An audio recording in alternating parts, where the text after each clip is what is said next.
여러분이 경제 독립을 이루는 그날까지 함께 하겠습니다. 안녕하세요. 3일 경제 독립 TV입니다. 자, 추석 명절 연휴가 끝나고 걱정이 하나 있죠. 바로 쓰레기 배출인데요. 이 쓰레기 배출 잘못 버리면 과태료 30만 원에 처해집니다. 과태료가 센데요.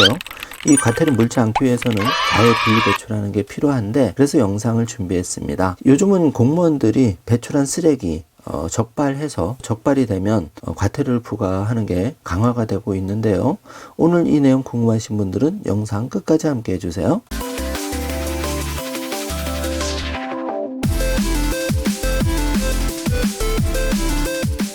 자, 그럼 바로 시작합니다. 자, 지금 언론 헤드라인 기사도 나왔는데요. 추석 명절 남긴 쓰레기 올바르게 분리 배출하는 방법 자세히 살펴보겠습니다. 자, 아이스팩 젤 형태는 일반 쓰레기로 처리해야 하고, 종이상자, 스티로폼, 테이프, 스티커를 제거한 뒤 버려야 합니다. 남은 폐식용유는 하수구로 배출하면 절대 안 됩니다. 자, 이렇게 관련 분들이 쓰레기 봉투를 뒤져서 적발을 하고 있는데요. 담배꽁초와 일반 휴지를 무단으로 버리는 경우에도 5만 원의 과태료를 물고요. 종량제가 아닌 일반 비닐봉지를 이용해서 쓰레기를 버리면은 과태료가 20만 원입니다. 또 일반 생활 폐기물을 소각하면 50만 원의 과태료가 부과되니까 조심해 주시기 바라고요. 자, 먼저 아이스팩 젤은 일반 쓰레기로 버리셔야 되는데요. 재활용 방법이 제일 헷갈리는 품목 중 하나가 바로 아이스팩인데요. 아이스팩은 겉은 비닐이지만은 안에 들어있는 물질에 따라서 처리 방법이 달라집니다. 예를 들어서 그 마켓 컬리 같이 물이 채워진 아이스팩은 가위로 잘라 물을 버리고, 케이스는 비닐류 재활용으로 처리하시면 되고요. 젤이 들어간 아이스팩은 재활용이 안 되죠. 그래서 이런 경우에는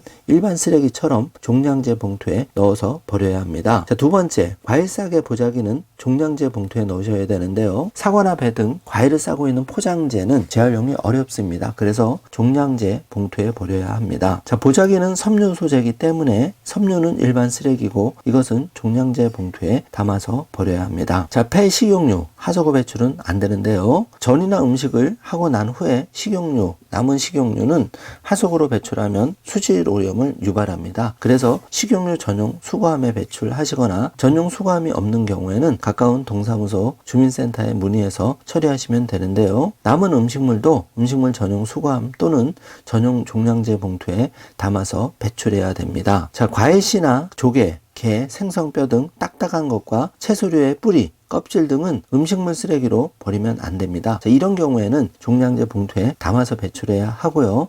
또 알루미늄 호일, 비닐랩도 일반 쓰레기로 처리해서 종량제 봉투에 반드시 담아서 배출해야 되고, 이런 걸 위반할 경우에는 과태료에 처해질 수가 있습니다. 조심하셔야 됩니다. 그 깨진 유리병 재활용이 되지 않기 때문에 일반 쓰레기로 배출해야 합니다. 자, 분리수거 재활용품 배출 요령 그림으로 한 번 더 정리를 해보겠습니다. 먼저 종이류, 신문, 쇼핑백, 상자류, 종이컵 팩은 간단하죠. 신문지 같은 거 묶어서 종이류에 배출하시면 됩니다. 자, 헷갈리는 부분은 이 부분인데요. 라면 스프, 양념장, 소금 등은 분리배출 품목과 절대 혼합이 되지 않게 쓰레기 봉투에 따로 버리셔야 됩니다. 여기서 많이 걸리는 점 참고해 주시고요.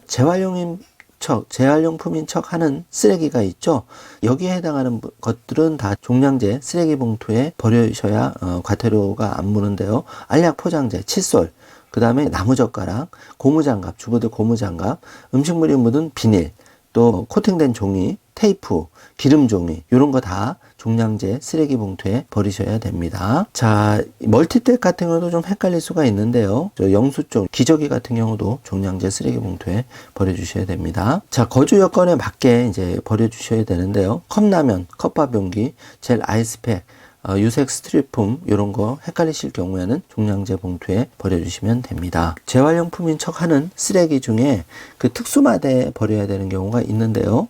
자, 문구류, 또 혼합재질 장난감, 가정에서 쓰고 남은 고무 호스, 등산 방석, 옷걸이 플라스틱 그 혼합재질 옷걸이, 또 거울, 강화유리 이런 것들은 모두 특수마대, PP마대라고 하는데 여기에다 버려주셔야 됩니다. 자, 도자기류 중에 이제 사기그릇, 또 재사용이 불가한 헌옷, 헌신발, 헌가방, 철제 옷걸이는 고철로 분리 배출해 주시면 되고, 축구공, 장판, 건축 스티로폼, 돗자리 이런 것들은 모두 특수마대에 배출해 주시면 되겠습니다. 자, 대형 생활 폐기물 배출 방법인데요. 냉장고, 세탁기, 에어컨, TV, 또 1m 이상 가전은 무상수거 제도로 활용해서 배출할 수가 있습니다. 자, 전화로는 1599-0903으로 전화하시면 예약 접수를 통해서 무상으로 가전제품을 배출할 수가 있고요. 폐가전제품 온라인으로 배출하는 방법은 한국전자제품 자원순환공제조합 무상 배출 홈페이지에 들어가셔서 수거 예약하기, 또 예약 조회 변경을 통해서 간단하게 할 수가 있는데, 전화로 접수하는 방법이 제일 편합니다. 1599-0903번 꼭 기억해 두셨다가 배출하시면 되겠습니다. 자, 사소하지만 이렇게 과태료, 쓰레기 분리수거 제대로 안 해서 과태료 최대 30만원 받으면은 억울하겠죠. 오늘 내용 좀 숙지하셔서 분리수거 잘 해주시길 바라겠습니다. 추석 명절 연휴가 끝났는데요. 분리배출 수거 오늘 영상 내용이 조금이라도 도움이 되셨다면 좋아요, 구독, 알림 설정 부탁드리겠습니다. 영상 시청해주셔서 감사합니다.